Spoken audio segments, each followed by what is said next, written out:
उनको बता देना पड़ेगा कि लोकतंत्र में जनता मालिक होता है, जनता के साथ गद्दारी नहीं कर सकते हैं। और जो उन्होंने 50 करोड़ रुपया लेकर वीआईपी पार्टी का विधायक बनने के बाद 50 करोड़ में मोदी से जो बिक गया, इसके लिए उससे हिसाब लेने का समय आ चुका है साथियों, हिसाब लेने। साथ ही से एक और बात कहना चाहता हूं, हम लोग गठबंधन के तहत यहां पे हमारे प्रत्याशी संतोष सहनी जी हैं और दूसरे तरफ एनडीए के प्रत्याशी है, और एनडीए को हराने का काम सिर्फ सनत मल्ला कर सकता है साथियों, सिर्फ सनत मल्ला कर सकता है। थोड़ी सी कुछ चीज के कारण यहाँ पे हमारे जैसे हमारे भाई संतोष सहनी जी हमारे छोटे भाई हैं, उसी तरीके से जो सामने हमारे राष्ट्रीय जनता दल के ही कार्यकर्ता थे और वो आरजेडी के सिंबल पे यहाँ पे चुनाव लड़ लिए, उनको बोला गया कि आप वापस कर लीजिए। यहाँ के अधिकारी संतोष सहनी हैं, लेकिन उन्होंने नहीं माना, उन्होंने नॉमिनेशन कर दिया। जैसे संतोष सहनी हमारे छोटे भाई है, वैसे अफजल अली भी हमारे छोटे भाई है, हम उनको भी अपना भाई मानते हैं।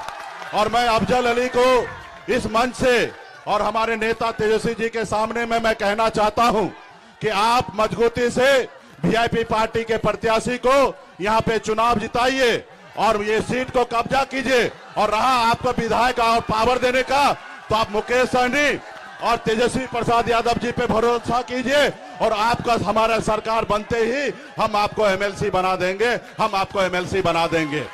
तो इसलिए यहाँ पे हम दो आदमी के लड़ाई में तीसरा आदमी का फायदा नहीं होना चाहिए, इसलिए मैं यहाँ पे आया हूँ और मेरा बातचीत भी हो रहा है। अफजल अली जी ने आज का समय मांगा है और हमें आश्वस्त किया है कि हम आज निर्णय लेंगे। तो हमारा छोटा भाई है अफजल अली और हम आने वाले समय में उनको एमएलसी बनाएंगे और इस क्षेत्र में संतोष सहनी प्रत्याशी है, इनको जिताएंगे और पटना में हमारी सरकार बनेगी। और धन्यवाद। आज गोराबोराम विधानसभा में चुनावी सभा में हमारे साथ आए साधु पासवान जी और आप सभी के, हम सभी के बिहार के अगले मुख्यमंत्री हमारे छोटे भाई तेजस्वी प्रसाद यादव जी और गोराबोराम विधानसभा के आपके युवा प्रत्याशी भाई संतोष सहनी जी और कुशेश्वर विधानसभा के हमारे यहाँ उपस्थित प्रत्याशी गणेश भारती सदा जी और तमाम हमारे महागठबंधन के जितने भी वरिष्ठ नेतागण हैं, विनोद बम्पर जी, आरजेडी जिला अध्यक्ष, और इस सभा में बड़े संख्या में नौजवान साथी, माता बहन, सम्मानित गार्जियन, सभी को सनत मल्ला मुकेश सहनी का नमस्कार प्रणाम। साथियों आज महागठबंधन के प्रचार पे हम लोग निकले थे। आज तकरीबन 11 जगह जनसभा था। अभी हमारा मधेपुरा में कार्यक्रम,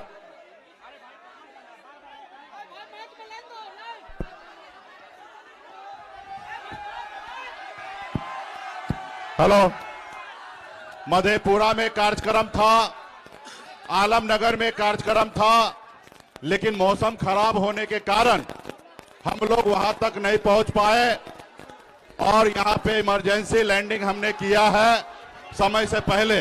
और आप सबको जानकारी दे दे कि बिहार में इस बार बदलाव का समय आ चुका है। बिहार में महागठबंधन 150 से अधिक सीट के साथ पूरे बिहार में हम लोग सरकार बनाने के लिए जा रहे हैं साथियों। इसलिए साथियों, क्योंकि आप जानते हैं कि 20 साल से माननीय मुख्यमंत्री नीतीश कुमार जी हैं और बिहार में हमारे तमाम युवा आज बेरोजगार है साथियों। इसलिए इस बार बिहार के जनता ने मन बना लिया है कि बिहार में बदलाव लाकर और हमारे तेजस्वी प्रसाद यादव जी को मुख्यमंत्री बनाना है साथियों। आज गोराबोराम आप जानते हैं कि हमारे कंधे पर पूरे बिहार का जवाबदेही है, महागठबंधन का सरकार बनाने का जवाबदेही है और इसलिए हम पूरे बिहार में घूम घूम कर महागठबंधन के लिए हम काम कर रहे हैं।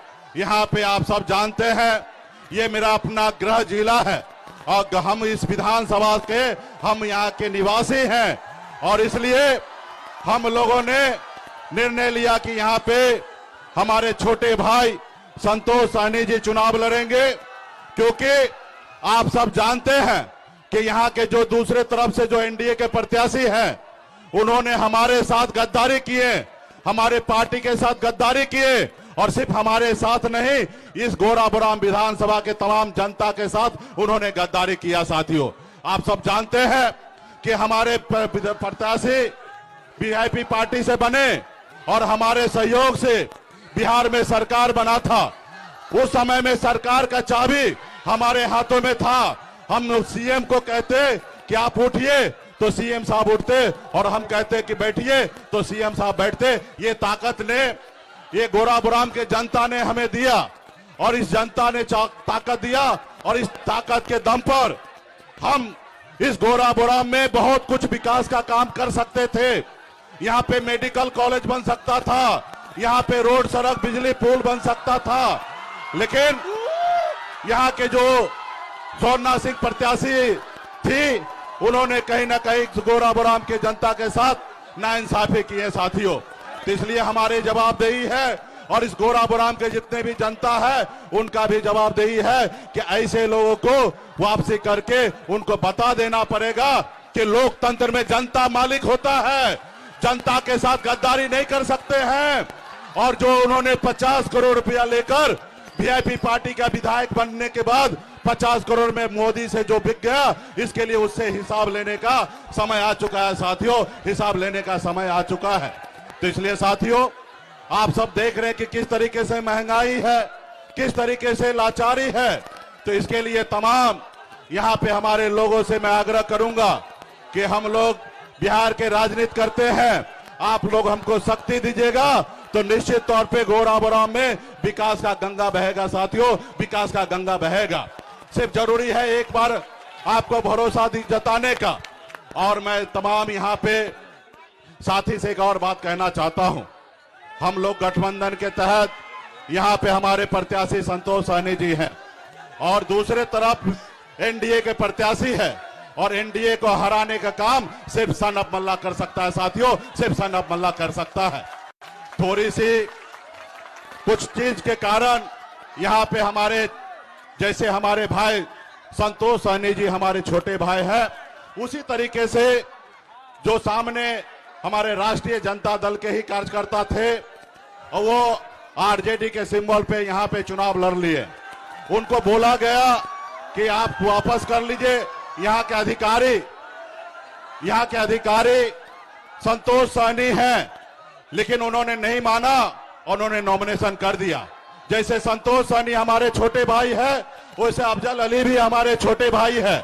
हम उनको भी अपना भाई मानते हैं और मैं अफजल अली को इस मंच से और हमारे नेता तेजस्वी जी के सामने में मैं कहना चाहता हूं कि आप मजबूती से वीआईपी पार्टी के प्रत्याशी को यहाँ पे चुनाव जिताइए और ये सीट को कब्जा कीजिए। और रहा आपको विधायक और पावर देने का, तो आप मुकेश सहनी और तेजस्वी प्रसाद यादव जी पे भरोसा कीजिए और आपका हमारा सरकार बनते ही हम आपको एमएलसी बना देंगे, हम आपको एमएलसी बना देंगे। तो इसलिए यहाँ पे हम दो का आदमी के लड़ाई में तीसरा आदमी का फायदा नहीं होना चाहिए, इसलिए मैं यहाँ पे आया हूँ और मेरा बातचीत भी हो रहा है।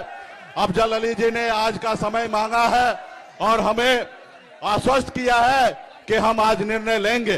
तो हमारा छोटा भाई है अफजल अली और हम आने वाला समय में उनको एमएलसी बनाएंगे और इस क्षेत्र में संतोष सहनी प्रत्याशी है, इनको जिताएंगे और पटना में हमारी सरकार बनेगी और निश्चित तौर पे पूरे बिहार में सरकार का एक अपना काम होगा और तेजस्वी जी बिहार के मुख्यमंत्री बनेंगे। और मैं चाहूंगा, क्योंकि मौसम खराब है, आज कई जगह कार्यक्रम नहीं होगा, अभी बाय रोड हम लोग जाके करेंगे, तो हम चाहेंगे कि यहाँ पे हमारे बिहार के भावी मुख्यमंत्री श्री तेजस्वी प्रसाद यादव जी अपनी बात को रखेंगे, अपना विजन को रखेंगे कि आने वाला समय में किस तरीके